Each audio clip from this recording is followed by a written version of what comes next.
He told his mom not to worry. But when we saw what they left behind in that forest, worry wasn't nearly enough. Some stories change you. Not because of what happened, but because of who it happened to, and what the silence around it tried to protect. Today's case involves minors, psychological manipulation, and disturbing revelations that may not be suitable for all viewers. Please proceed with caution. Before we dive in, if you're new here, welcome. We tell human stories that the headlines forget: cases of disappearance, deception, and the people left behind. If that speaks to you, consider subscribing. And to our longtime viewers and supporters, thank you.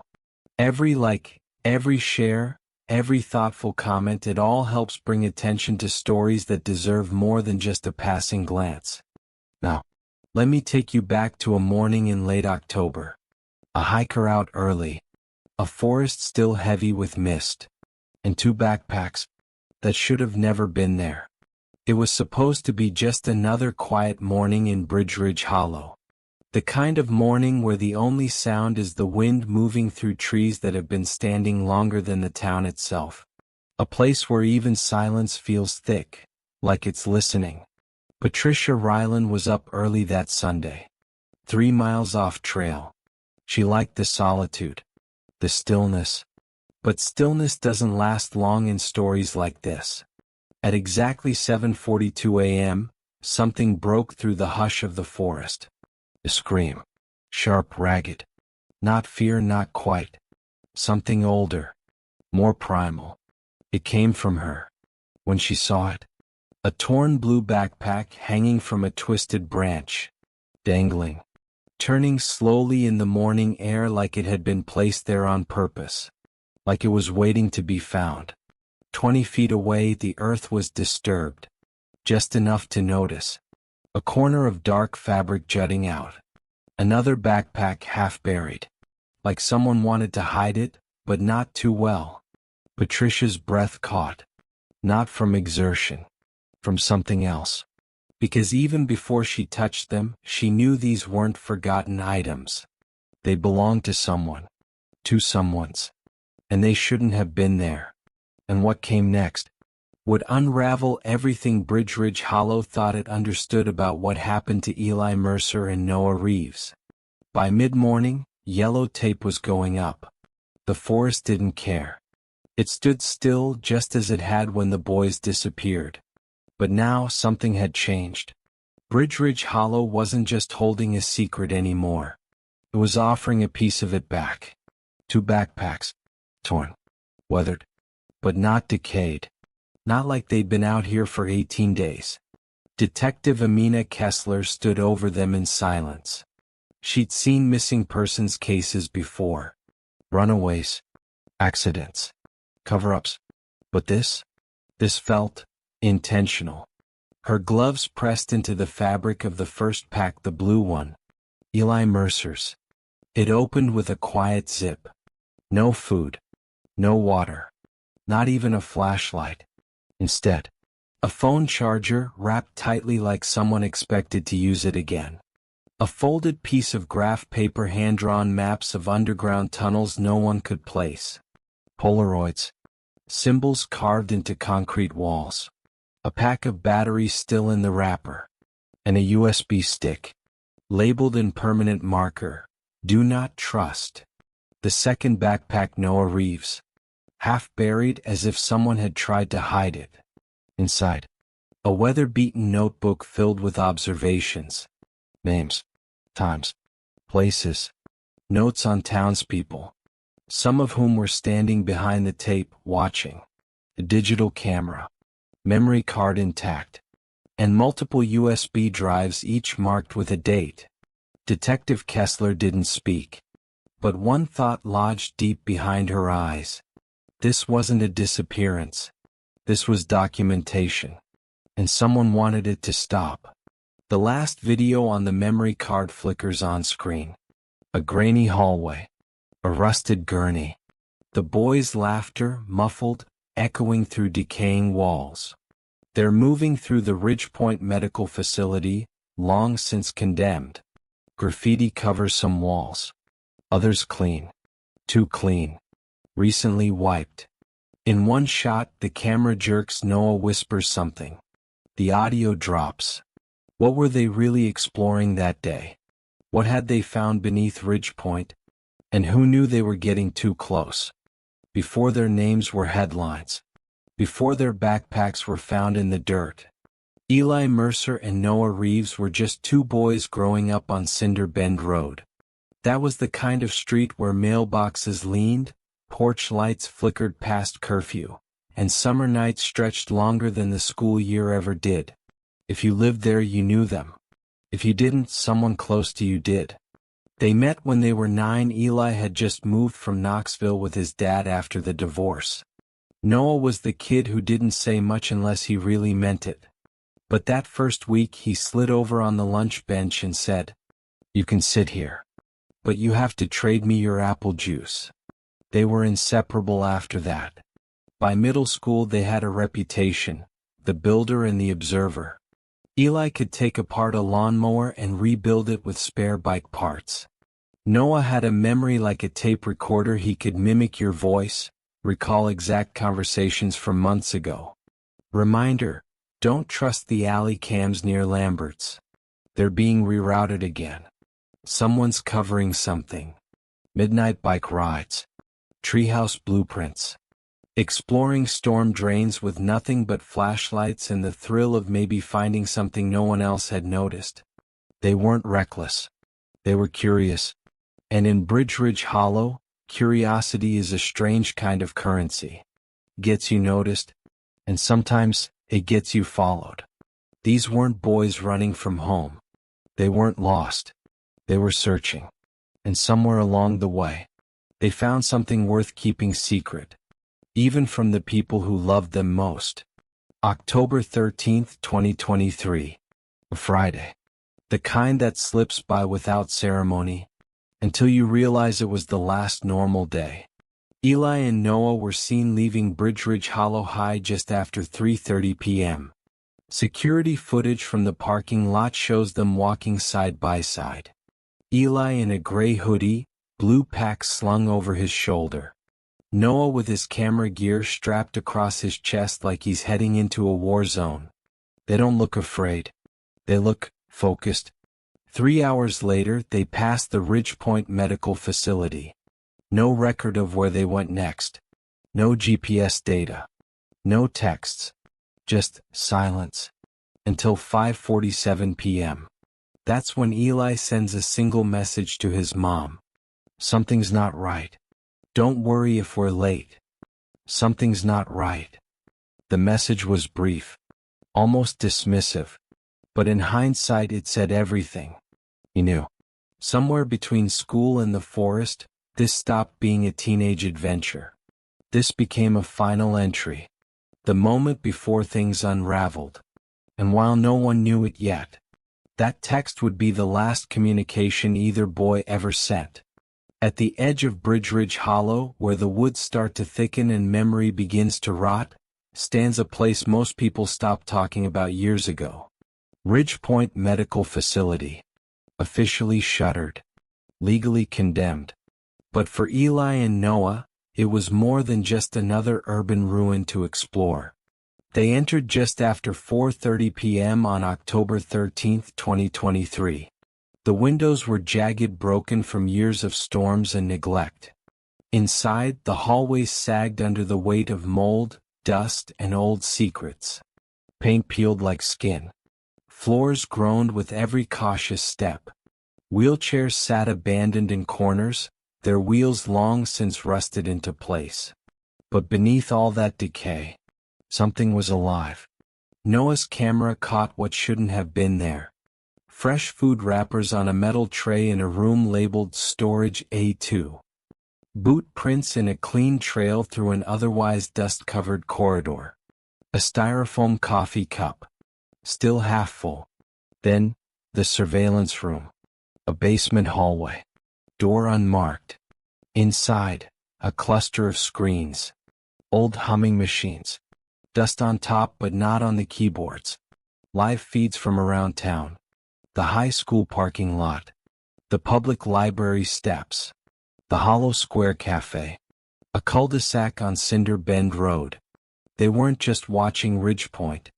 They were watching the entire town. And as the boys crept deeper, the footage got more personal. One feed showed a backyard. A red bike leaning against a fence. Eli's backyard. This wasn't a prank. This wasn't ghost hunting. This was surveillance. Methodical. Ongoing. And disturbingly recent. So the question isn't just what Eli and Noah found that night. It's who put those cameras there. And how long have they been watching? For nearly 3 weeks, investigators searched Ridgepoint's grounds inch by inch. No bodies. No blood. No sign that Eli and Noah had ever made it out. And as the days wore on, the silence began to speak louder than any evidence. Privately, Detective Amina Kessler began to prepare herself for the worst. She didn't say it aloud, but she could feel it. The moment when a missing person case begins to rot into a recovery mission. No. The package arrived. Inside, a single USB stick. The plastic casing melted slightly. The words, "They know you're looking," written in faded red ink across one side. If you're still watching at this point, that probably means something in this story hit you. Maybe it made you angry. Maybe it made you scared. Maybe it reminded you of someone. So if you're here, but haven't subscribed yet, can we ask why? Honestly. We mean it. Drop a comment below and tell us. What's stopping you from subscribing to stories that matter? This channel doesn't exist without people like you. People who believe that every missing voice deserves to be heard. And if you're already subscribed, thank you. You're not just watching. You're helping carry stories that would otherwise disappear. Kessler didn't open it on her laptop. She drove 2 hours north to a field office outside Ashland Ridge. The footage was corrupted. Fragmented. But what came through? We're being followed. But we can't stop now. Then the screen went black. But not before a frame frozen revealed Eli's face. Eyes wide. Not with fear. With certainty. They knew exactly what they were walking into. Behind the crumbling walls of Ridgepoint, the boys had uncovered more than just surveillance. They'd found records. Names. Medical files with falsified dates. Patient videos no one should ever have seen. At first, it looked like a failed mental health program. Then the pattern emerged. People recruited from shelters. Psychiatric transfers from out of county. Residents no one would miss. Tests. Trials. Psychological stressors. Behavioral manipulation. And silence bought and enforced. And at the center of it all, Dr. Evelyn Corrin, former administrator of Ridgepoint Medical, officially retired, unofficially disappeared. Detective Kessler traced her to Cascade City, living under the alias M. Alden. When they confronted her, she didn't deny her identity. She didn't deny anything. She just said, "It was bigger than me. Bigger than all of us." The boys knew. That's why they vanished. We're being followed. But we can't stop now. For 66 days, Bridgeridge Hollow mourned 2 teenagers. Their families prepared for funerals without bodies. Investigators combed forests, drained wells, read and reread the boys' journals. Until they could recite the pages by heart. There's something under Ridgepoint. We don't know what it is yet, but someone's protecting it. The man in the gray van. 3rd time this week. I think someone's watching our house. Eli says don't say anything. But I'm writing it here in case we don't come back. Each entry read like a breadcrumb trail written by kids trying to outrun something bigger than either of them. So when the encrypted metadata on Noah's final photo placed him alive on October 31st, 2 full weeks after they vanished, everything changed. But no one was ready for what the FBI found next. Beneath what looked like a collapsed chemical plant, they found a secondary facility. In one wing, isolation chambers, test labs. The worst of Ridgepoint buried deeper. But in another, a living space, clean beds, warm lighting, stacked books, journals, clothes from home.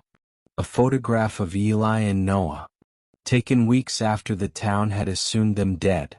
And on the desk, a sealed envelope addressed to Detective Amina Kessler. Inside, a handwritten letter. "We're okay. Please tell our parents that. We wanted to come home sooner. But they said if we did, people would escape. Records would be burned. Truth would disappear. We've been here with federal agents since the second week. They're trying to stop it all. But they needed what we had. And they needed time to get the rest. We're sorry. We know it hurt everyone. But this was the only way to end it. They weren't victims anymore. They were witnesses. And they had been part of a federal operation to take down something that had infected their town for years. The boys had cooperated under deep cover, living inside the Ashland Ridge facility while federal agents dismantled the network from the inside.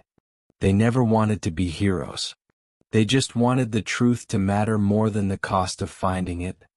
It arrived in a plain white envelope. No postmark. No return address. Just the name, Detective Amina Kessler. Type. No handwriting visible until she opened it. Inside, a letter. In pen. In Eli's handwriting. Every stroke familiar to his mother. Every word like a heartbeat returning after being still too long. We were never supposed to find it.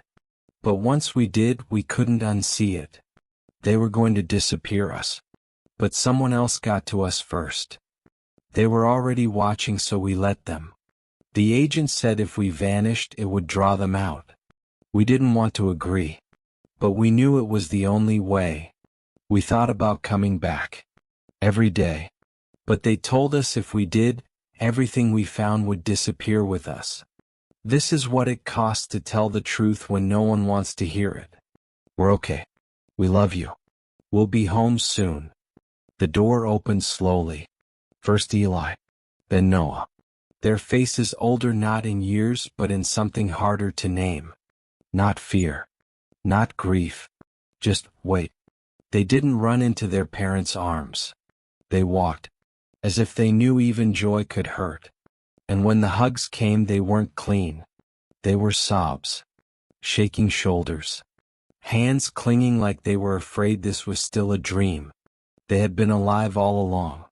But something had been taken from everyone that day. Trust. In each other. In the systems that were supposed to protect them. In the idea that home meant safe. The boys had come home. But Bridgeridge Hollow would never be the same. The FBI confirms multiple arrests tied to unauthorized experimentation and conspiracy to obstruct federal oversight. They had always trusted the people in charge. The mayor. The police chief. Even the family friend who ran the local bank. But when the files were unsealed and the names were read in court, Bridgeridge Hollow felt like a stranger wearing its own skin. Former hospital director pleads guilty to federal conspiracy charges. Ridgepoint surveillance ring linked to human rights violations. Dozens named in Bridgeridge cover-up scandal. The trials were long. Federal prosecutors detailed months of illegal testing, unauthorized surveillance, manipulation, and silence. But through it all, two voices became the spine of the case. Eli Mercer and Noah Reeves. 17 years old. But carrying years' worth of knowledge and trauma. We didn't set out to expose anything. We just followed what didn't feel right. And we couldn't look away. They could have disappeared again after the trials. New names. New lives. But they chose to stay. Noah applied to a journalism program the following fall. He wanted to investigate the systems that let this happen in the first place. Eli joined a regional criminal justice training program. He said he wanted to be the kind of officer that would have listened. If you know something is broken, you don't just walk away. You fix it. or you become the reason someone else doesn't have to. The town changed slowly, not with slogans or banners but with hard questions, uncomfortable conversations, vigilance where blind trust used to live. What happened in Bridgeridge Hollow wasn't just a failure of oversight. It was a reminder that truth doesn't die in silence. It waits. And sometimes, it takes two teenagers, a trail of questions, and a forest that refuses to forget, to bring it back into the light. They were just two teenagers. Curious, brave. And when they found something they weren't supposed to, they didn't run. They documented. They stood their ground. They refused to be silenced. Would you? Tell us what you would have done in their shoes. Would you have kept digging? Would you have told someone? Would you have walked away? Scroll down and share your thoughts in the comments. We read every single one, and your voice, like theirs, matters. And if this story moved you, if you believe stories like this deserve to be heard, please like, share, and subscribe. Because spreading awareness isn't just support, it's protection. And to those of you who've been with us, who keep these stories alive through your shares, your comments, your voices, thank you. You help make sure no one disappears without being remembered.